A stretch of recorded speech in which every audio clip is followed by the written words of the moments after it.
नमस्कार दोस्तों, संकल्प मैथ्स क्लासेस में आपका स्वागत है। परसेंटेज का पार्ट 14 प्रतिशत भाग 14 हल कर रहे हैं हम। इसका पहला सवाल है। इसमें प्रत्येक पार्ट में आपको 2 सवाल मिलेंगे। जो अवशेष सवाल होंगे वो इसी पार्ट के अंदर अगली वीडियो में आपको बता दिए जाएंगे। इसका पहला सवाल है, नीलम अपनी कुल आय का 20% मकान के किराए पर तथा शेष का 70% घरेलू मदों पर खर्च करती है। यदि वह 3600 रुपये की बचत करती है तो उसकी कुल आय कितनी है कुछ नहीं। इसके अंदर अगर परसेंटेज में दे रखा है तो जाहिर सी बात है कि हम 100% ही मानते हैं। हम जो मानते हैं वो मानते हैं 100%। 100% है उसकी कुल आय। अब वो कह रहा है मकान में जो खर्च करती है, मकान में कितना खर्च करती है? 20%। 20% खर्च करने के बाद शेष कितनी बचेगी हमारी? शेष बचेगी हमारी 80%। 20% खर्च कर दी तो शेष कितनी बची हमारी? 80%। और देखिए इस शब्द का विशेष ध्यान रखना है, शेष का 70% कह रहा है वो। तो शेष का मतलब 80 का 70% हमें निकालना है। घरेलू मदों पे खर्च करता है वो।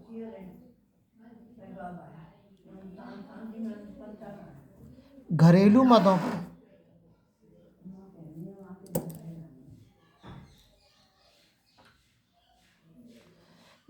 मदों पे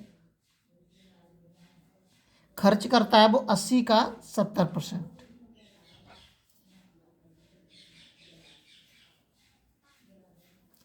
तो 80 का 70% निकालते हैं हम। परसेंटेज का मतलब होता है बट्टे में 100। 8 सत्ते 56। कितने खर्च करता है वो? 56 रुपये खर्च करता है वो घरेलू मदों पे। तो अब कितने बच रहे हैं हमारे? 20% तो यहाँ खर्च कर दिए थे मैंने। अब 80 में से 56 और कम कर दिए मैंने। अब 80 में से अब शेष कितना निकाल के आए? शेष निकालते हैं इसमें से।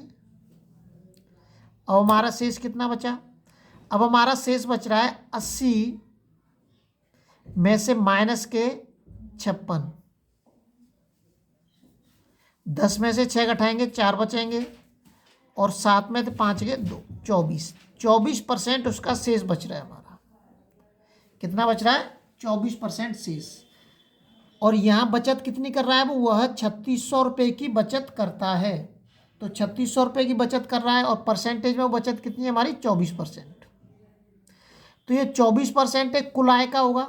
100% का, या आप 100% मान लीजिए। अगर मुझे सवाल हल करना है तो जगह एक्स भी कर सकता हूँ मैं, एक्स का 24%, या 100% भी करके सवाल हल कर सकते हैं। तो 1% बराबर के आ जाएगा। तो एक्स का 24% बराबर के दे रखा है वो 3600। ये एक्स क्या है? हमारी कुल आय। एक्स क्या है हमारी? एक्स है हमारी कुल आय। जैसे ये दे रखी है एक्स, मैंने कुल आय मानी थी यहाँ पे। कुल आय कितनी है हमारी? 100% या एक्स। तो एक्स का 24% का बट्टे में कर सकते हैं हम। क्या कर सकते हैं? अरे 100 कर सकते हैं। ये कितना हो जाएगा? 3600। काट दीजिए इसको। 4 छेंगे 24 और 4 थे 25 बार, और 6 छेंगे 36, 6 बार कट जाएगा। अब 25 का 6 में गुणा कर दीजिए आप। 6 ऊपन 30, 6 दूनी 12, और कितने हो गए? 15। तो टोटल जो उसकी आय थी, उसकी जो कुल आय है वो है 15,000 रुपये। ये उसकी कुल आय कितनी है? 15,000 रुपये है। कुछ नहीं सवाल के अंदर, केवल आपको समझना है अच्छे से। जो सवाल कह रहा है उसकी भाषा से आपको सवाल हल करना है, और कुछ नहीं करना है। इसके अंदर छोटी छोटी जो ट्रिक दे रखी होती है सवाल के अंदर, जिनकी वजह से हम सवाल को गलत कर देते हैं। इसमें साफ कह रहा है कि शेष का 70%। बस बच्चा यहीं से गलती कर देगा। अगर यहाँ से गलती कर देगा और गलत सवाल को जब वो कैलकुलेशन करके निकालेगा तो उसका उत्तर आपको मैच जरूर करेगा ऑप्शन में, ये ध्यान रखना। तो इसलिए सोच समझ के सवाल हल करें। अगला सवाल दे रखा है,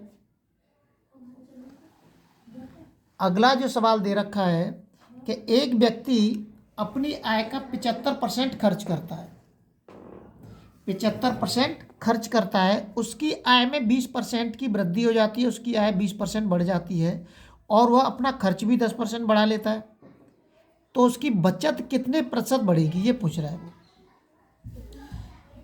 एक व्यक्ति अपनी आय का 75% खर्च करता है। अब देखिए,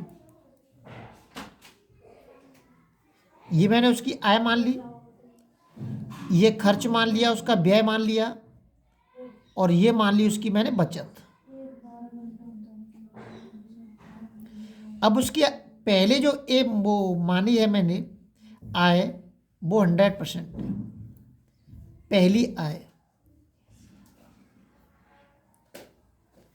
पहली आय कितनी है, 100%। अब इस 100% में से 75% वो खर्च करता है। प्रश्न में कह रहा है अपने आप कि 75% खर्च करता है। 100 में से 75%, 100 का 75% आप निकालेंगे तो 75 ही निकल के आएगा। 100 का अगर 75% निकालेंगे तो आप 75 ही निकल के आएगा। तो 100 में से 75 रुपये खर्च कर देता है वो, तो बचेंगे कितने, 25। 100 में से जब मैं 75 घटा दूंगा तो 25 ही बचेंगे। आगे कह रहा है कि उसकी आय में 20% की वृद्धि हो जाती है। जो इसकी आय है इसमें 20% ये बढ़ जाती है, प्लस के 20% हो जाती है। तो हम निकालेंगे कैसे कि 100 का 20% निकालेंगे। जब 100 का 20% निकालेंगे तो बट्टे 100 मतलब 20 ही निकल के आएगा। हो सकता है 100 की जगह पर कोई वो आय अपनी तरफ से दे दे, इसलिए मैंने आपको निकाल के दिखाई है। तो 100 का 20%, 20 आ जाएगा, मतलब 20 बढ़ गई उसकी आय, तो कितनी हो जाएगी, 120। वह अपना खर्च 10% बढ़ा लेता है, मतलब पहले जो खर्च कितना था, 75 था, अब वो खर्च 10% बढ़ाता है। तो देखिए खर्च 75 का 10% निकालना पड़ेगा आपको। 75 का 10% जब आप निकालेंगे तो कितना निकल के आएगा, 0 से 0 कट गया, एक जीरो बच रही, एक जीरो का एक पॉइंट लगा देता हूँ, 7.5। तो उसका खर्च कितना बढ़ रहा है, उसका जो खर्च बढ़ रहा है 7.5 रुपये बढ़ रहा है। 75 में 7.5 जोड़ दीजिए आप, 75 में 7.5 जोड़ दीजिए, 5 आएंगे, 7 और 5 12, और 82.5। उसका जो खर्च कितना हो गया, उसका खर्च हो गया 82.5। तो उसकी बचत कितनी होगी, अब यहाँ बचत कैसे निकालेंगे, 120 में से हम 82.5 घटाएंगे। 120 में से मैं घटाऊंगा 82.5, यहाँ अपनी तरफ से एक जीरो मान लेंगे, यहाँ से यहाँ 10 हो जाएंगे, यहाँ से यहाँ एक हासिल लेंगे, यहाँ 9 बचेंगे, 10, 10 में से 5 गए 5 बचे, 9 में से 2 गए 7 बचे, और 11 में से 8 गए 37। तो कितनी उसकी बचत कितनी हो जाएगी, अब 37.5 उसकी बचत हो रही है। पहले उसकी बचत 25% थी, अब कितनी हो गई, 37.5% उसकी बचत हो गई। अब वो कह रहा है उसकी बचत कितने परसेंट बढ़ी, तो आप इसमें निकाल लीजिए कितने परसेंट बढ़ी है हमारी बचत। इन दोनों का अंतर करेंगे तो हमें पता चल जाएगा। 37.5 में से आप घटा लीजिए 25, घटाएंगे 5 जैसे वैसे ही आ जाएगा। 7 में 5 के 2 बचे, 3 में 2 गए तो 1 बचा, 12.5 उसकी जो बचत है वो बढ़ेगी। उसकी बचत कितनी बढ़ेगी, 12.5। तो 12.5 अब वो प्रतिशत के रूप में मांग रहा है, लेकिन अब ये उत्तर में 12.5 आपको मिलेगा, जो कि आंसर आपका गलत होगा। ये भी आंसर नहीं निकला है, ये तो मैंने अभी इन दोनों का अंतर निकाला है। इन दोनों का क्या निकाला है, अंतर निकाला है मैंने, अभी आंसर नहीं निकला है। तो 12.5 इन दोनों का अंतर है, तो कितनी बड़ी वो कैलकुलेशन कर देते हैं। 12.5 बढ़ी है, किससे बढ़ी है, ये 25 से ही तो बढ़ना शुरू किया इसने। अब मैं इसको परसेंटेज में कन्वर्ट करने के लिए मैं इसमें 100 का गुणा कर दूंगा, काट दीजिए इसको। 25 पंजे 125, पॉइंट के 5 आएगा। पॉइंट के 5 का जब मैं इसमें गुणा करूँगा, 100 का 5 में गुणा कर दीजिए आप सीधा, कितना आएगा 500 आएगा। एक अंक के बाद पॉइंट है तो पॉइंट लगा दीजिए, तो ये बचेगा 50। 50% उसकी जो बचत है वो कितनी बढ़ी है, 50% उसकी बचत बढ़ी है।